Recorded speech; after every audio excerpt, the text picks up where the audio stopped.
My parents canceled my 18th birthday party 4 hours before the guests were supposed to arrive because my sister Brittany failed a chemistry test and claimed she was having an emotional breakdown. The catered dinner for 20 people, the decorations, the cake, all of it got thrown away so the family could gather around Brittany and tell her that everything would be okay. "Family comes first," my dad Kenneth said as he called the restaurant to cancel our reservation. "Brittany is emotionally fragile right now, and she needs our support. Your birthday happens every year. This is a crisis." The party had cost $1,500. I'd been planning it for months, looking forward to celebrating with my friends before I left for college. But Brittany's failed test, the same chemistry class she'd been struggling with because she spent more time partying than studying, suddenly became more important than my milestone birthday. I stood there, watching my parents comfort my 19-year-old sister like she was a grieving widow instead of a college sophomore who'd skipped too many study sessions. They promised her tutoring, promised to call her professor, promised to fix everything like they always did. That's when I realized I wasn't family anymore. I went upstairs, packed one suitcase with my essentials, and left my house keys on the kitchen counter. No shouting, no dramatic speeches, no slamming doors. I just walked out quietly while they were still managing Brittany's latest crisis. They had no idea what they'd just lost. To understand how we got to that moment, you need to understand how my family worked. Brittany had been the golden child since birth, which meant that normal rules, consequences, and expectations simply didn't apply to her. By the time she was 16, she'd been in 3 car accidents, expelled from her expensive private school for cheating, and racked up $8,000 in credit card debt that my parents quietly paid off. Each time something went wrong, my parents had the same response. Brittany was emotionally fragile and needed extra support. When she crashed Dad's BMW into a tree because she was texting while driving, they bought her a new car and paid for defensive driving classes. When she got expelled for academic dishonesty, they hired tutors and found her a new school that would accept her. When credit card companies called about unpaid bills, Dad would write another check and lecture me about being more understanding of my sister's struggles. The pattern was clear. Brittany could fail, lie, cheat, and destroy property. But somehow it was always someone else's responsibility to fix the consequences. Brittany was emotionally fragile, so rules didn't apply to her. Meanwhile, I became the family's invisible infrastructure. I managed the household budget because Dad couldn't keep track of expenses, and Mom was too busy volunteering to pay attention to bills. I tutored Brittany in every subject she was failing, which was most of them. I covered for her mistakes, made excuses for her behavior, and worked a part-time job to pay for my own college expenses because character building was apparently something only I needed. Every family function required me to be the responsible one. When Brittany threw tantrums at restaurants, I was expected to calm her down. When she forgot important deadlines, I was supposed to remind her. When she damaged things, I was the one who figured out how to fix or replace them. I did all of this without recognition, appreciation, or even basic acknowledgement. I was the family's infrastructure, not their son. What made it worse was how much energy my parents put into maintaining their perfect family image. Dad had a management position at a regional insurance company and took pride in being seen as a successful provider. Mom volunteered for every charity event and school committee in our upper-middle-class neighborhood, always ready with stories about her wonderful children and their achievements.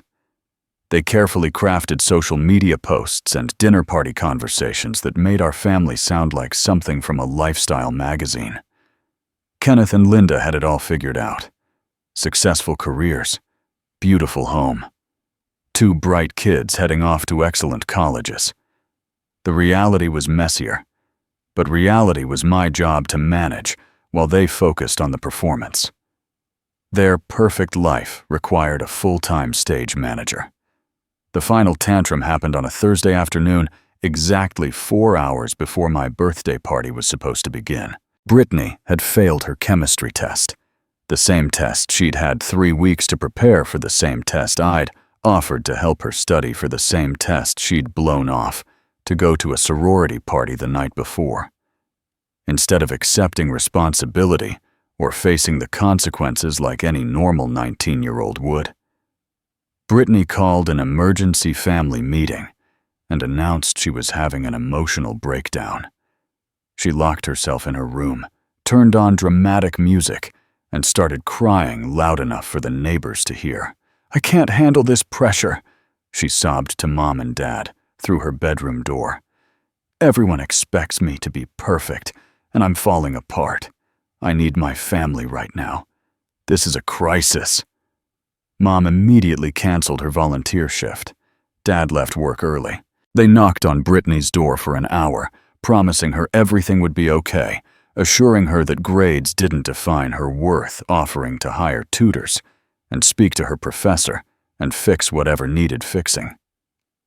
Meanwhile, the caterer was calling to confirm the menu for my birthday dinner.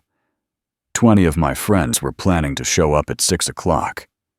I'd been looking forward to this for months, my 18th birthday and my last big celebration before leaving for college. A failed test became more important than my milestone birthday. That's when Dad made the choice that changed everything. He turned to me with the same expression he used when he was about to deliver bad news to insurance clients.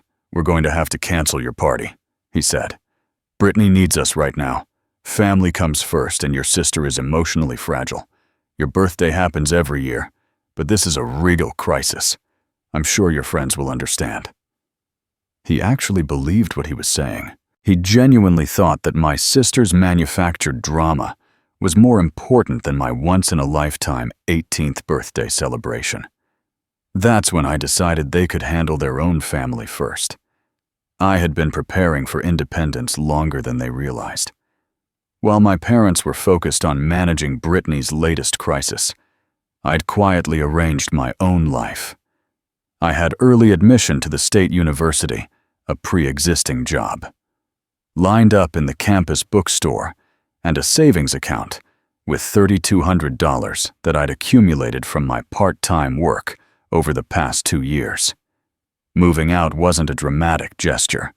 It was a practical decision executed with the same methodical approach I'd used to manage their household for years. I packed one suitcase with essentials, left my house keys on the kitchen counter, and drove to my dorm room while they were still trying to convince Brittany that failing chemistry wasn't the end of the world. No shouting, no accusations, no tearful confrontations or ultimatums. I simply removed myself from a situation that had become untenable. The note I left was brief. "I've moved to campus early to focus on preparing for classes. My contact information is the same if you need anything important. Thank you for everything." The contrast with what they expected was stark. They'd probably assumed I'd throw a tantrum, demand an apology, or try to guilt them into changing their minds. Instead, I gave them exactly what they'd been asking for, without realizing it. A family dynamic where Brittany's needs came first, and everyone else accommodated around her. I didn't slam doors or make speeches. The family's reaction was everything I expected, and nothing I wanted to hear about secondhand. According to my roommate, whose girlfriend still lived in our neighborhood, my parents were initially relieved, and even celebratory. They told neighbors that I'd decided to get an early start on college life and focus on my studies without distractions. Dad moved his home office into my room within a week, finally getting the dedicated workspace he'd been wanting. Mom gave Brittany permission to redecorate what had been my space, and my sister immediately started planning a whole new color scheme with expensive furniture upgrades. They eliminated the tutoring schedule that had taken up most of my evenings, canceled the family meetings where we'd discussed household responsibilities, and stopped bothering to track expenses, since they assumed Dad's management salary was sufficient for their lifestyle. It's so much more peaceful without all that teenage tension. Mom told her book club, apparently forgetting that I was already 18 and had been more responsible than most adults I knew. Sometimes kids just need space to grow up, and we're giving him exactly that. And they thought losing me would solve their problems. The first cracks appeared faster than I'd anticipated, though exactly where I'd predicted they would. Dad couldn't remember which bills were due when, so he started accumulating late fees on the mortgage, utilities, and car insurance. Mom forgot about the household budget entirely, which meant she kept spending money they'd allocated for other things on Brittany's room renovation and her own volunteer committee expenses. Brittany's grades plummeted without daily tutoring, and her chemistry professor sent a formal warning about academic probation. Her other professors started calling home about missed assignments and poor performance, something that hadn't happened since I'd been managing her academic schedule. More significantly, the small maintenance issues I'd been quietly handling started snowballing into expensive problems. The car I'd been maintaining broke down on the highway because nobody remembered to get the oil changed or check the tire pressure. The insurance claim I'd been handling for Dad's water damage at the office got delayed indefinitely because nobody followed up with the paperwork or called the adjuster. The college application deadlines I'd been tracking for Brittany got missed entirely, which meant she lost out on scholarships worth thousands of dollars. The warranty claims I'd been managing for household appliances expired unused, meaning they'd have to pay full price for repairs. Within a month, they were calling me for advice. The financial disaster began slowly, then accelerated rapidly as the family discovered what it actually cost to maintain their lifestyle without someone managing the details. Dad started accumulating overdraft fees because he couldn't remember which account was for which expenses. The mortgage payment was late for the first time in 15 years because nobody realized the automatic payment had failed and needed manual intervention.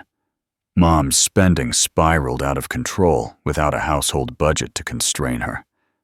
Brittany's room renovation ended up costing $4,000 instead of the planned $1,000 because nobody was tracking expenses or comparing prices. Mom's volunteer committee obligations required constant entertaining and gift purchases that she put on credit cards without considering the monthly balance. By the end of the second month, their credit card bills had reached $15,000. Dad's management salary, which had seemed sufficient when I was handling the household economics, suddenly felt inadequate when they were paying late fees, overdraft charges, and carrying debt month to month. The insurance claim for Dad's office water damage got denied because nobody had submitted the proper documentation within the required time frame, leaving him responsible for $8,000 in repairs. The car warranty claim that could have covered Brittany's transmission problems expired unused, meaning they had to pay the full $3,000 repair cost out of pocket. They'd been living beyond their means for years. Meanwhile, Brittany's behavior escalated in ways that even my parents couldn't ignore or explain away. Without the structure I'd provided, the tutoring schedule, the academic monitoring, the constant cleanup of her mistakes, she began spiraling in directions that attracted outside attention. She had her second car accident within 6 weeks of my departure, this time backing into a police car in a restaurant parking lot. The officer smelled alcohol on her breath at 2 p.m. on a Tuesday, which led to a DUI citation and an automatic license suspension. Dad had to hire a lawyer and pay for mandatory alcohol counseling programs. 2 weeks later, she was caught shoplifting at an upscale department store, not because she couldn't afford the jewelry she'd taken, but because she was drunk and thought it would be funny. The store pressed charges leading to another lawyer, more court dates, and a permanent criminal record that would affect her college applications and job prospects. The drinking at school became impossible to hide when she passed out during a chemistry lab and had to be taken to the hospital by ambulance. The school required immediate alcohol evaluation and threatened academic suspension unless she completed an inpatient treatment program. Without me covering for her, Brittany's true nature emerged. The combination of financial pressure and Brittany's legal problems began destroying my parents' carefully maintained reputation.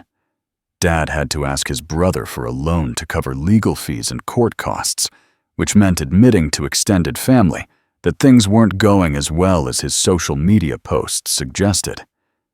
Mom's volunteer work started suffering because she was missing meetings to attend court hearings and parent conferences about Brittany's behavior.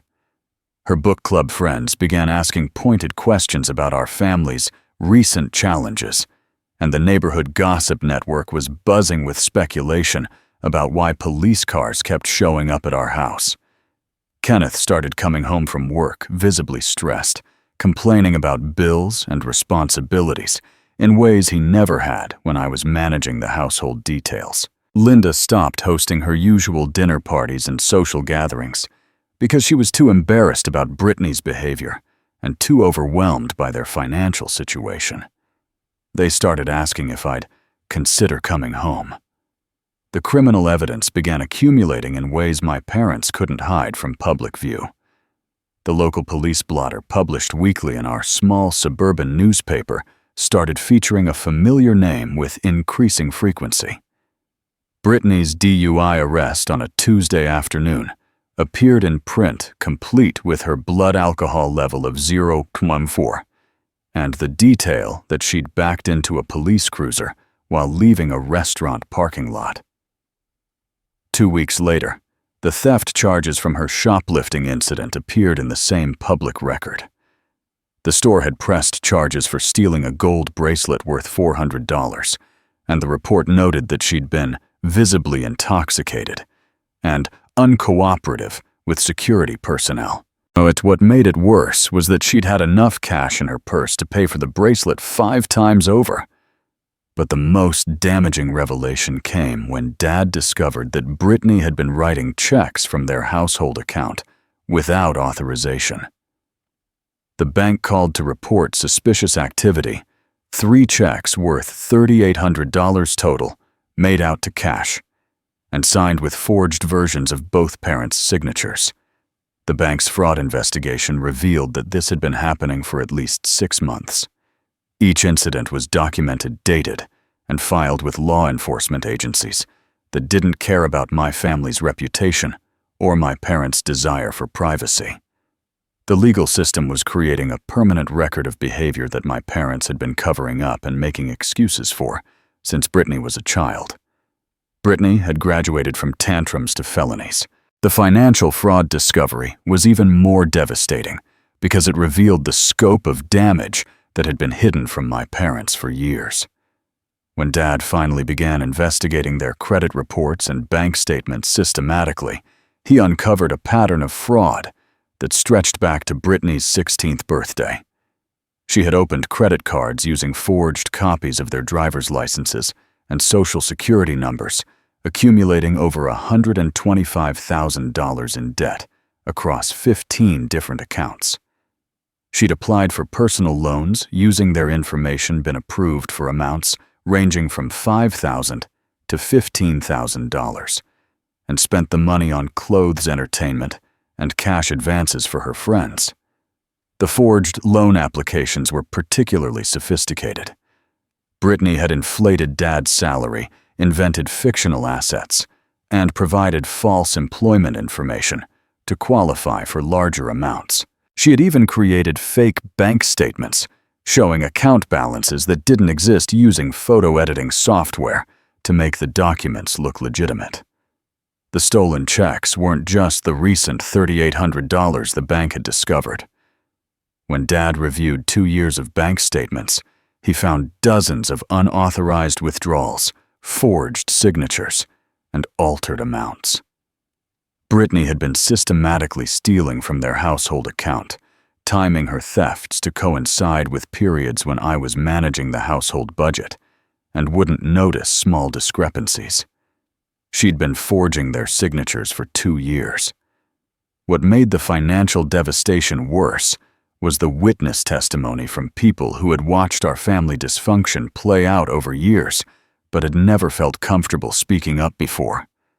When word spread through our neighborhood about Brittany's legal troubles and my parents' financial crisis, people began sharing stories they'd kept to themselves. Brittany's high school guidance counselor contacted Dad to inform him that she'd been documenting concerning behavior for 3 years. The reports detailed incidents of lying about grades, forging parental signatures on permission slips, and manipulating teachers with false stories about family emergencies. The counselor had tried to schedule parent conferences multiple times, but Brittany had intercepted the requests and forged responses, declining the meetings. My former boss at the campus bookstore called to offer a character reference mentioning that several customers had asked about the responsible kid from the Henderson family, and wondering how I was doing compared to my sister, who had a reputation around town for causing problems at local businesses. The family of Brittany's former math tutor reached out to share their experiences from the year before I left. They described a pattern of missed appointments, lies about completed homework, and manipulation tactics that had eventually led them to stop working with our family.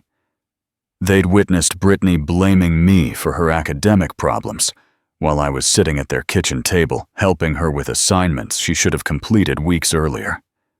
The neighborhood parents began admitting they'd been reluctant to include Brittany in group activities because of her behavior, but had continued inviting her out of politeness and sympathy for my parents. Multiple families shared stories of Brittany lying about curfews, stealing small items from their homes, and creating drama at social gatherings. Everyone had stories about what they'd witnessed. My parents' damage control efforts were as expensive as they were ineffective. They hired a high-priced criminal defense attorney to handle Brittany's growing list of charges, paying a $20,000 retainer for someone who specialized in white-collar crime and financial fraud cases. They hired a separate DUI attorney for another $15,000 to try to minimize her license suspension and jail time. Kenneth liquidated his entire retirement account to pay for legal fees and cover the fraudulent debts that Brittany had accumulated in their names. Linda sold her jewelry and cashed out her small investment account to hire a financial advisor who specialized in bankruptcy alternatives. They sold Kenneth's car and bought a used Honda with high mileage to free up cash for mounting expenses. The financial advisor's solution was essentially damage control disguised as financial planning. He suggested consolidating their debts, negotiating payment plans with creditors, and gradually rebuilding their credit over the next decade. What he couldn't solve was the fundamental problem they had enabled, and funded a daughter whose behavior was systematically destroying their family's future. They were throwing good money after bad. As their financial situation became increasingly desperate, my parents began attempting to manipulate me into returning home to help solve the crisis they'd created. The phone calls started with guilt trips about family obligations and escalated to increasingly dramatic appeals for sympathy. Mom called crying about how broken the family was, without me claiming that Brittany was asking about me constantly and expressing remorse for her behavior. Dad sent emails describing their financial stress and suggesting that my budgeting skills could help them get back on track if I'd just consider moving back home temporarily. When emotional manipulation didn't work, they tried false emergencies. Mom called, claiming she was having chest pains and needed me to drive her to the hospital. But when I offered to call an ambulance, instead she suddenly felt better. Dad sent a text saying he'd been in a car accident and needed my help with insurance paperwork. But when I called his office, his secretary said he was in meetings all day as usual. Their final strategy was promising to change everything about how the family functioned. They offered to pay for my college tuition, give me my own credit card, with no spending limits, and let me have complete control over household finances and Brittany's supervision.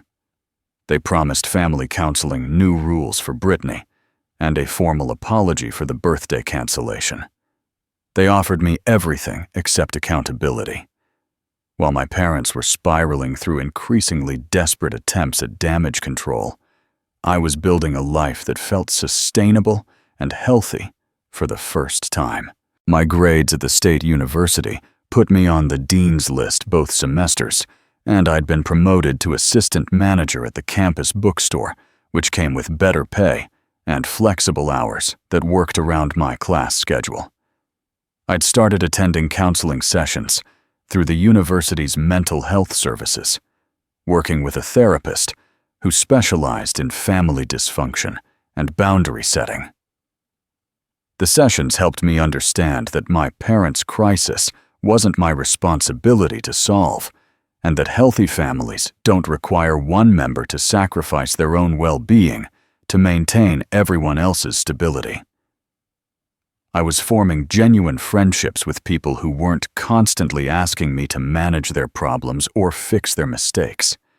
My roommate and his girlfriend became close friends who knew my family history, but didn't expect me to justify my decision to maintain distance from toxicity.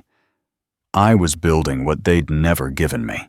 The public beginning of my family's downfall came in the form of a simple white sign planted in their front yard one Tuesday morning in April. "For sale by owner," it read, with Linda's cell phone number printed below in black marker. The neighbors knew immediately that something was seriously wrong, because my parents had always taken pride in their house being one of the nicest on the street. What they didn't advertise was the foreclosure notice that had been filed 3 weeks earlier, or the bankruptcy petition that Kenneth had submitted to avoid losing the house to the bank entirely. The sale wasn't a choice. It was the last option available to people who had exhausted every other financial resource. The asking price was $200,000 less than what they'd paid for the house 10 years earlier. And even at that reduced rate, they were struggling to find qualified buyers. The real estate market could absorb a lot of problems, but it couldn't hide the fact that a family was liquidating their primary asset out of desperation rather than choice. Within days, the entire neighborhood knew that the Hendersons were in serious financial trouble. The "for sale" sign was their public surrender. Meanwhile, the local newspaper's crime section had become an inadvertent chronicle of Brittany's criminal career. Her court dates appeared in public records every week, listed alongside other defendants facing charges for theft fraud and driving under the influence. What made her case unusual was the frequency with which her name appeared and the escalating severity of the charges. The DUI conviction came with a mandatory court appearance during which the judge noted that she'd been driving on a suspended license from a previous incident. The theft charges from her shoplifting arrest were enhanced to felony level because she'd been caught stealing from multiple stores over a 6-month period. The fraud charges related to the forged checks were prosecuted as separate felonies because she'd systematically stolen from 3 different bank accounts. Each court appearance required victim impact statements, which meant that local business owners stood up in public to describe how Brittany's behavior had affected them. The restaurant owner, whose parking lot she'd damaged while drunk, testified about having to file insurance claims and deal with police paperwork. The department store manager described the pattern of theft that had led to increased security costs for all the local retailers. The bank fraud case was particularly damaging to my family's reputation because it involved testimony from multiple financial institutions about the scope of Brittany's forged signatures and false applications. The prosecution presented evidence showing that she'd been systematically committing identity theft against her own parents for over 2 years, accumulating debt, that had now reached nearly $150,000. The police blotter reads like Brittany's biography. The social consequences were swift and comprehensive. Kenneth's employer, a regional insurance company that prided itself on integrity and fiscal responsibility, decided that having an employee whose family was involved in ongoing financial fraud cases was incompatible with their corporate values. He was fired for reasons related to maintaining client confidence, which was corporate language for, "Your criminal daughter is bad for business." Linda was asked to resign from her volunteer positions at the Library Foundation and the local charity board. The organizations didn't want to be associated with a family that was generating negative publicity in the local newspaper every week. Her book club quietly stopped including her in their monthly meetings, and the neighborhood social events she'd once hosted began happening at other people's houses. The community's reaction was particularly harsh because my parents had spent years presenting themselves as a successful, stable family with well-behaved children and strong values. The contrast between their public image and the reality of Brittany's criminal behavior made the neighborhood feel deceived about who the Henderson family really was. Former friends began avoiding them at the grocery store and church. Parents who had once trusted Brittany to babysit their children were now warning their kids to stay away from our house. The social media posts that had once showcased family vacations and achievements were replaced by careful silence about their current situation. The neighborhood gossip network, which had once included Linda as a central figure, now focused on speculating about how much money the family had lost and whether they'd known about Brittany's criminal behavior all along. People began sharing stories about incidents they'd witnessed over the years, but hadn't wanted to discuss publicly when the family seemed to be doing well. What made the social exile particularly painful was how quickly it happened. Within 6 weeks of the first court appearance, my parents had gone from being respected members of the community to being people that others actively avoided. Their perfect life image, which had taken years to construct and maintain, was permanently destroyed. The golden child had turned their gold to lead. The legal consequences were systematic and final. Brittany received an 18-month sentence in county jail for the fraud and theft charges, with an additional year of supervised probation. The court ordered full restitution for the stolen money, which meant my parents were legally responsible for repaying the $150,000 she'd stolen using their identities. The bankruptcy filing was completed 6 months after I'd left home, eliminating most of their accumulated debt, but destroying their credit for the next decade. They lost the house, Kenneth's remaining retirement investments, and Linda's small business assets. The court's asset seizure process was thorough and public, which meant their financial collapse became part of the official record. The golden child finally faced consequences.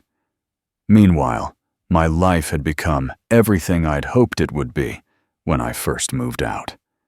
I graduated magna cum laude with my degree in business administration and was promoted to management at a regional accounting firm. My starting salary was more than my parents had ever earned combined, and I was building genuine financial stability based on my own work rather than managing someone else's chaos. I met Sarah during my junior year, and our relationship was built on mutual respect and shared goals rather than crisis management and damage control. We moved in together after graduation, splitting expenses and household responsibilities like functional adults. She knew my family history, but had never met them, which suited both of us fine. I built the life they never thought I deserved. 2 years after graduation, Linda called to ask if I could help with their rent payment.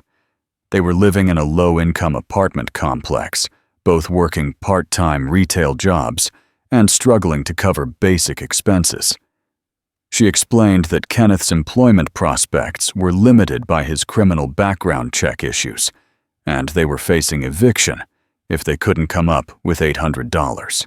"We know we made mistakes," she said, "but family comes first, right? We're asking our son to help us when we really need it." I listened to her entire explanation, then calmly declined to provide financial assistance. I explained that I'd built healthy boundaries for good reasons, and that their financial crisis wasn't my responsibility to solve. Family comes first, but I'm my family now.